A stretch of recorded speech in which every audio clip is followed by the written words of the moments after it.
पर वहाँ नहीं बनाया, राजधानी आपने नहीं बनाई। आपको शॉर्ट में समझाऊँ, आपने फरमाया कि भाई यहाँ पर खून खराजा हो, जिस्मान गिन ने खून खजाना होने नहीं दिया, इसके लिए तो बलवायु को बच गए। तो आपने कुफा कबूल करा, कुफा के लिए निकल गए। जब कुफा के लिए निकल रहे थे तो इमाम सल्लल्लाहु अलैहि वसल्लम ने फरमाया था, बाबा जान आप कुफा ना जाए, कुफा जाने से अब तकलीफात हो जाएगी, आपको जंग लड़ना पड़ेगी या मुसीबत बहुत आएगी। तो आपने बोला कि बेटा जो अल्लाह की तकदीर, अल्लाह की तकदीर में जो है वो होना ही है। तो आप कुफा के लिए निकले। अब 1 महीना हो चुका, तो आप ज़ैद रज़ियल्लाहु अन्हु और तलहा रज़ियल्लाहु अन्हु आप सीधा मक्का गए, माँ आयशा सिद्दीक़ा के पास। जब माँ आयशा सिद्दीक़ा मक्का मौजूद थी और लगभग मुहर्रम का महीना लग चुका था। अब पॉइंट याद रखना, क्या रखना, मुहर्रम का महीना लगभग लग चुका था। अब गए ना, आपने फरमाया कि भाई ऐसी सी बात है कि उस्मान मौला अली ने खिलाफत ले ली है और उस्मान गनी के कातिलों को अभी तक ढूंढा नहीं है। उस्मान गनी के कातिल उनमें भेगी हो चुके हैं, आप ढूंढ नहीं पा रहे हैं। उनमें से एक भी कातिल मिला नहीं है। वाहिद एक ही इंसान जो जाहिर हुआ था लेकिन उसने ही माफ़ी तलब कर ली। कौन था वो? हज़रत मोहम्मद बिन अबू बकर। ये वो हस्ती है जो अबू बकर के बेटे हैं। और इन्होंने मौला हज़रत उस्मान गनी की दाढ़ी मुबारक पकड़ के झंझोड़ा था। तो आपने फरमाया कि मुझे अल्हा ने मुझे देखी थी, उनकी बीवी ने, नहला ने। जब नहला ने देखा तो मैंने नहला ने फरमाया कि हाँ मैंने उन सब मुंह ढक कर आए थे उस्मान गनी को मारने के लिए, लेकिन एक इंसान था जिसका चेहरा खुला था। बोले कौन था? बोले मोहम्मद बिन अब्दुल बकर। अबू बकर ने फरमाया कि मैंने नहला के सामने कहता माही मांगी, मैंने सिर्फ दाढ़ी पकड़ी थी। जब उन्होंने कुछ अल्फाज बोले तो मैं पीछे हट गया और मैंने माफ़ी तलब करके हट गया, तो वहीं मैंने माफ़ भी कर दिया। तो यहाँ पे फरमाए कि भाई आप खिलाफत के हिसाब से कुफा चले गए। आप तो आप चले, मौला अली से बातचीत करे। जंग रियादा नहीं था, क्या नहीं था? लोग कहते जंग जमील जंग का नहीं, जंग रियादा नहीं था। आप बात करें मौला अली से, गुफ्तगू करें कि क्यों इतना टाइम लग रहा है, क्या बात है, आपके अंदर घुसेला पकड़ क्यों नहीं पा रहा है। और कुछ जगह ऐसा भी लिखा हुआ रहा है कि लोग बलवाई की डर से माँ आयशा अलैहिस्सलाम को मदीना लेकर नहीं आए कि शायद इन पे भी हमला कर दें। तो ज़ैद रज़ियल्लाहु अन्हु इन्होंने सोचा कि चलो हम यहाँ से बसरा चले जाए। कहाँ चले जाए? बसरा। ये सियासत है, बहुत आपको समझ में आएगी, वो समझा। मैं मुख्तसर लेके चलूँगा, छोटा सा और कर दूँगा। और जब आप लेकर बसरा चले जाने की बात करते, आप रास्ते में जाने लगे तो वहाँ पे एक जगह आई जहाँ पर आपको कुत्ते भौंकने लगे। क्या लगे? कुत्ते भौंकने लगे। तो आपने फरमाया भाई मैं अली के साथ ये बात कर रही हूँ कि वहाँ जाकर कुछ मसला पैदा हो जाए, तो मैं जंग तो नहीं कर सकती। अपने जंग के इरादे से मुझको लाए हैं, तो मैं जंग तो नहीं करूँगी अब, इसलिए कि मेरे नबी ने फरमाया था कि वो दिन कैसा होगा जब मेरी बीवियों के अंदर से एक पर ना हक पर होगी, उसको कुत्ते भूकेंगे। तो आपने फरमाया मुझे वो दिस याद आ गई है, तब मैं ऐसे लौट के जाना चाहती हूँ, मुझे नहीं लड़ना, अली से कोई बात नहीं करनी, ना जंग लड़नी है, अपने नॉर्मल हो गया आप। लेकिन वहाँ पर ज़ैद बिन अब्दुल्ला ने फरमाया कि अपने वहाँ जाए, सिर्फ अली से बातचीत करेंगे, लड़ना नहीं है। ठीक है, फिर आप वहाँ से आगे निकल के बसरा में रुक गए। तो जब मदीना से निकले उसके पहले खतुआत बहुत सारे भेजे मौला अली ने कि आप जंग के इरादे से ना, लेकिन मैं अभी तुमको ढूंढ रहा हूँ, मिल नहीं रहे, मेरे को अभी तक मिल नहीं रहे। इसलिए नहीं मिल रहे कि कुछ लोग अंदर ऐसे नमाजी साफे बांधकर अली के पीछे नमाज पढ़ रहे थे कि पहचान ही नहीं सक रहे किसको पकड़े।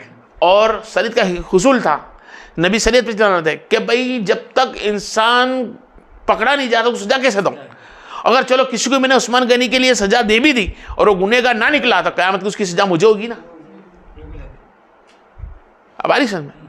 तो आप बस मैं शॉर्ट करूँ, चलो बसरा में आप आए, बसरा में बैठे। अब यहाँ पे देख लिया कि भाई इनके भी 10,000 के ऊपर लश्कर, साथ में तबे ताबीन और साहबा थे। कौन थे? तबे ताबीन साहबा। जंग होने की तैयारी, ऐसा मसला था। फिर आपने मौलाना को फरमाया, मौलाना ने फरमाया आप भी चलो। कूफा के मंबर पर बैठे और वहाँ फरमाया कि भाई ऐसी ऐसी बात है।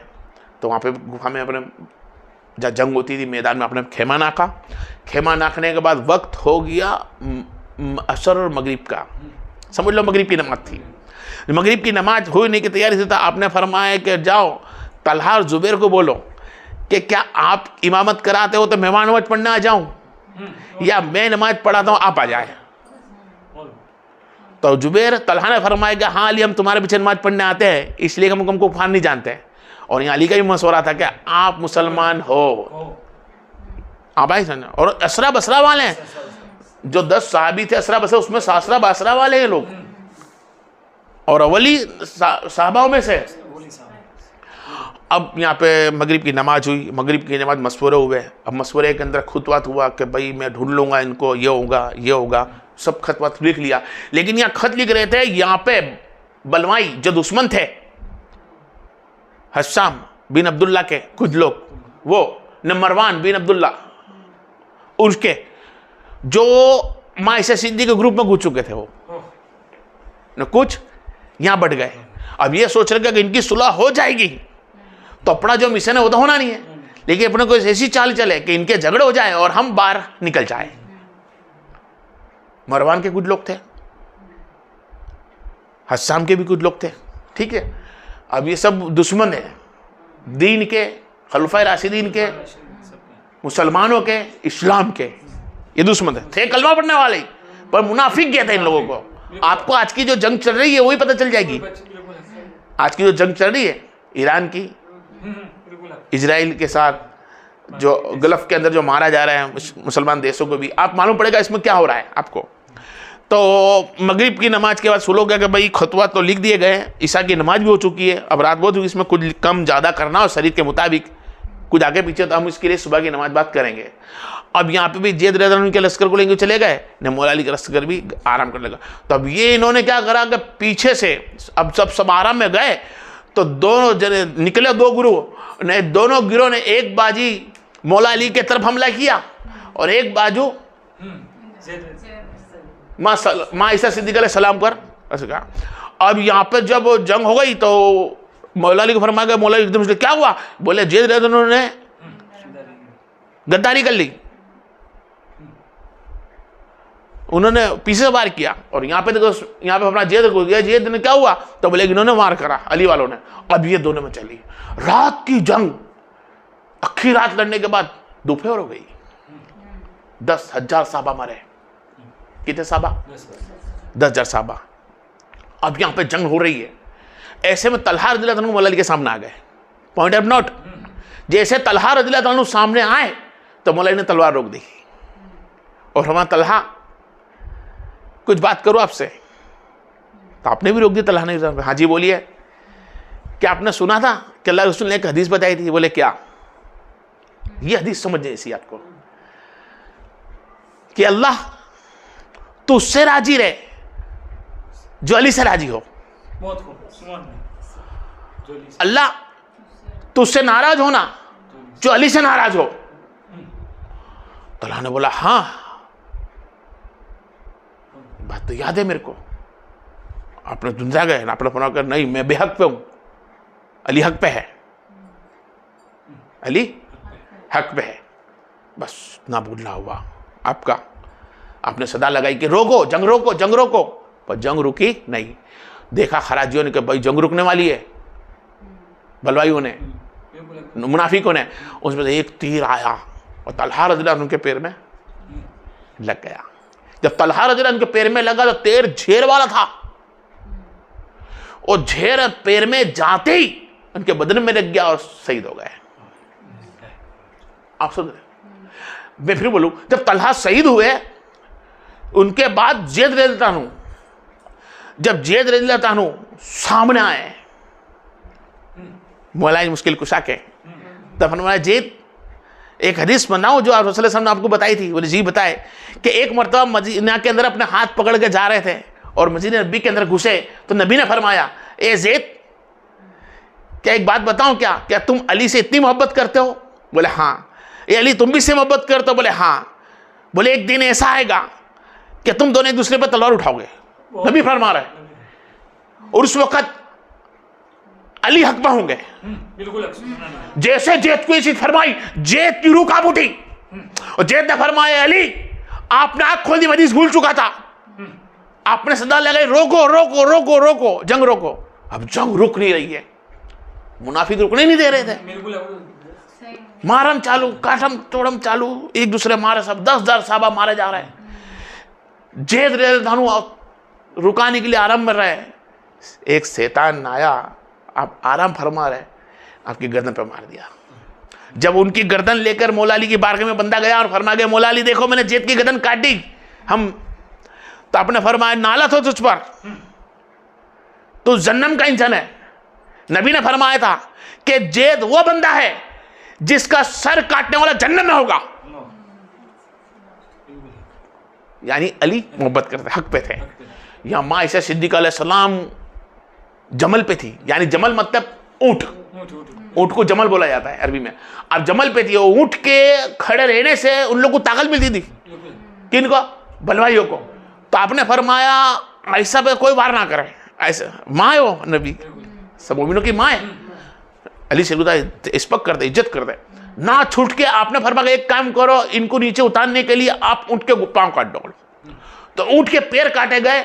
जैसे माँ आयशा सिद्दीक़ा अलैहिस्सलाम नीचे आई, ऐसे आप अली शेर खुदा दौड़े और उनके भाई मोहम्मद बिन अबू बकर को भेजा। आप अंदर गए न, हाथ लगा के मेरी बहन आयशा, मेरी बहन कैसी है? देखा तो सही, बोले कौन हो?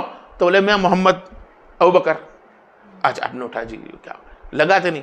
फिर आपने अली शेर खुदा गए, आपने ताजीम करी कि आप मेरी माँ हो, जिस तरह नबी की आप बीवियाँ हमारे मोमिनों की माँ, तब मेरी माँ हो, मैं रिस्पेक्ट करता हूँ आपको। मैं मदीना अपने बेटे बड़े अबू बकर को आप लेके जाए। वो जंग अली शेर खुदा के कब्जे में हो चुकी थी, लेकिन उस जंग के अंदर 10,000 मुसलमानों को मारा गया।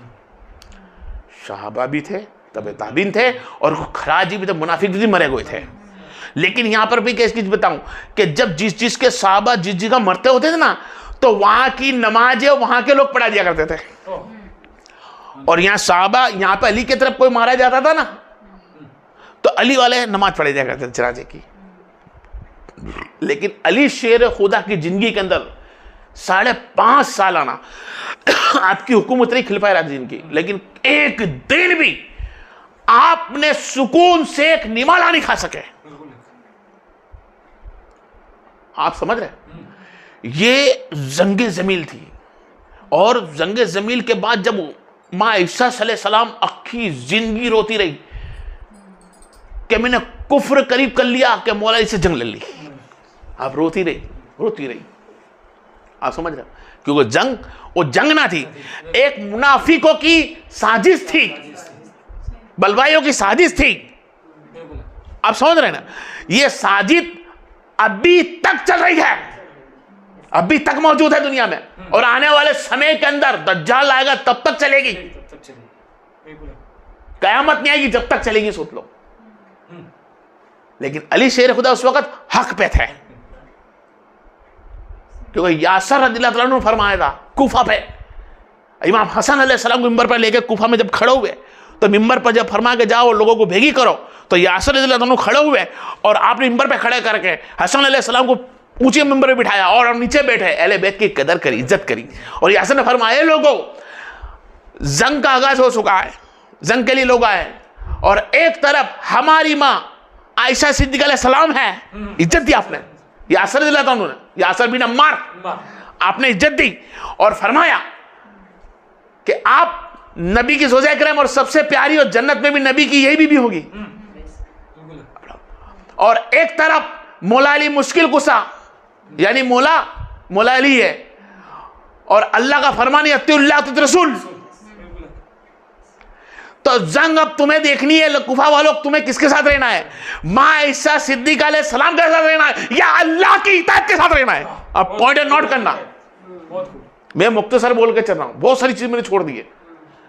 अल्लाह, यानी कि अली उस वक्त हकबत है, और अल्लाह का जो कहना है कि मेरी नबूवत के बाद 30 साल दिन जो सहाबा इकराम खिलाफत चलेगी, वो हुकुम जैसा होगा जैसे अल्लाह उसके रसूल का है। पॉइंट नोट करो। ये जंगे जमील है, जंगे जमील कोई जंग ना थी, जंग का